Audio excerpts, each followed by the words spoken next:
Good afternoon, everybody, and pleasure to be here as part of the mid-term review. And I've heard some really fantastic things this afternoon about the way the project is going, the involvement of people that we've heard from the case studies, as Frank put it, from here, and then the response that people have had. And I think that's a tribute to the way the project is going. I had a very worthy PowerPoint prepared about policy, but I suspect at 4:45 on a Thursday afternoon, it's probably the last thing people want to hear about. So I just wanted to check with Carol, that's what I said. The PowerPoint's available. I'm going to say something will be available on the website with lots of detail about policy at national level, international level. What I thought I just wanted to do was to cut to the chase and make a few hopefully pertinent comments that will complement what Carol, Sina, Tina, Joanne, and all our local partners have talked about in the earlier presentations.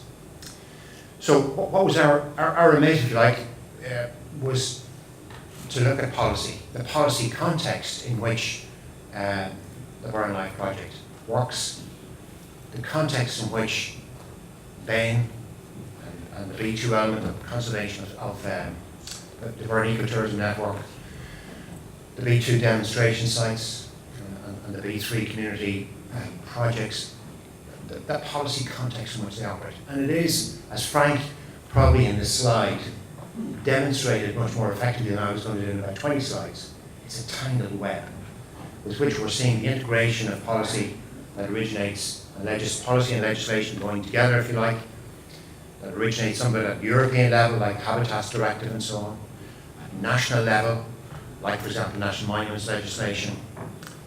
And at national level, of course, we have more of the players who are concerned about protection and so on, about integrating national and European policy.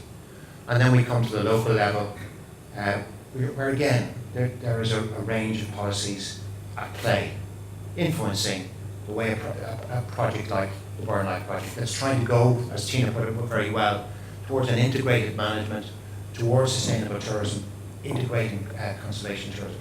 That is a challenge. So what I wanted to say, just by way of comment, and perhaps maybe contributing to the discussion, is to make a few comments I was going to make towards the end of the presentation. As I say, if anybody wants to look at those 20 slides about policy, they're going to be there on the website. First point I'd like to make is that from our observation of what's going on in the policy field, and I suppose my own area of interest as well, which is, it comes from the cultural side, its involvement in cultural heritage at a variety of different ways, particularly through, I suppose, World Heritage Moss and so on. I suppose one thing to say is that policy is changing. Internationally, people and agencies, international agencies, are changing approaches to policy. I just want to say something about that. Secondly, and people have said it already, partnership and the approach espoused and at the heart of the LIFE project is what it's all about. That's where the future is. And that is then taken on into practice. So heritage is changing internationally. We're shifting from a kind of we're shifting towards a more holistic, landscape-based approach. We're shifting to the notion of communities, heritage values, and shifting from control-based approaches, where the kind of expert-led, to recognizing that it's about community involvement, it's about engagement and management at local level.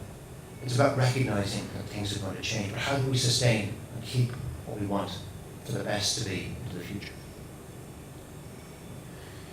We often think about World Heritage, if you like, in a kind of a, what's the word? In a sort of a control negative sense. But at the heart of current World Heritage policy are the kinds of initiatives that are articulated in one of these World Heritage paper on World Heritage cultural landscapes. And the kinds of points that are there are actually at the heart of UNESCO policy towards World Heritage. I think we're seeing it being taken on, that World Heritage policy being taken on in a particular way at national level. But this is the way World Heritage is going. And this is the way, in terms of best practice, we as a state party in Ireland should be operating. There are different models about community participation in management. And sometimes these are presented as a kind of a ladder in terms of the effect or the level of community engagement. This is a probably better way to look at it, a kind of a spectrum view from, if you like, full control by conservation agencies towards full control by community stakeholders. And of course the reality is somewhere in the middle. And if we were trying to situate, I think what Zina was describing in terms of the B2 demonstration sites, and what Joanne and her colleagues were talking about in terms of unity, you could put those either side, I think, of my green arrow there. That the B2 and the complexities in the B2 demonstration sites are actually more about the kind of the range of agencies that are involved, the range of legislation at national and international level that has to be taken into account. And I think on the B3 side, the community engagement and participation that we heard about just so in such an engaging way in the last presentation, that's more about community involvement. So it's about matching the project, if you like, with what's appropriate and recognizing that this is the direction we're going in. So hence my notion that we're actually, I think, showing the way. Partners and practice coming together, recognizing the complexity, recognizing that tangled web that Frank showed, and the head-wrecking result it can have, the need for patience, perseverance, and partnership. That's the future. And it is just, with thanks to Zina for this, just demonstrating the complexity of one of the kinds of issues, sets of issues she's dealing with, and the partner's dealing with in terms of blackhead and phenol. That's the reality. And sorting a way through that towards the notion of integrated management, which is the future. And just to say, I suppose just to make one idea, in terms of, sometimes you get the sense of reading the policies and the legislation, but while they're presented and in our review of policy, we've done it at an international level, at national level, and regional level. But in a sense, you don't often get the sense that they align. And it struck me that in terms of making a suggestion, we have the European Landscape Convention, which espouses many of the ideas we've heard this afternoon. We have the National Landscape Strategy for Ireland, which is meant to be the alignment and the demonstration at national level of how the European Landscape Convention might work. We have the County Clare Development Plan, which is about the sustainable future of people buying in the county. And we have a project like GeoparkLIFE that could be, if you like, see and value a place like the Burren could actually benefit from the alignment of thinking through the European landscape terms, the national landscape strategy, to the county development plan. And this isn't about up and down, it's actually thinking about this from a kind of middle ground and thinking about how we could align these better. In the first part of the demonstration, we had a threefold approach to policy. Firstly, this policy review at international, national, and local level.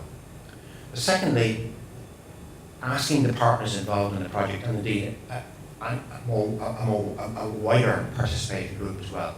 Well, what do you think? What is the practice on the ground? And I had a set of slides about that. But this is one we asked questions, what happens after life?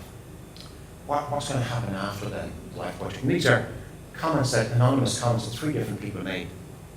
It's just making the point that the county development plan could, I think, very fruitfully work in terms of the policies that might be in the next round of the plan. And we're at a very interesting stage in terms of the county development plan.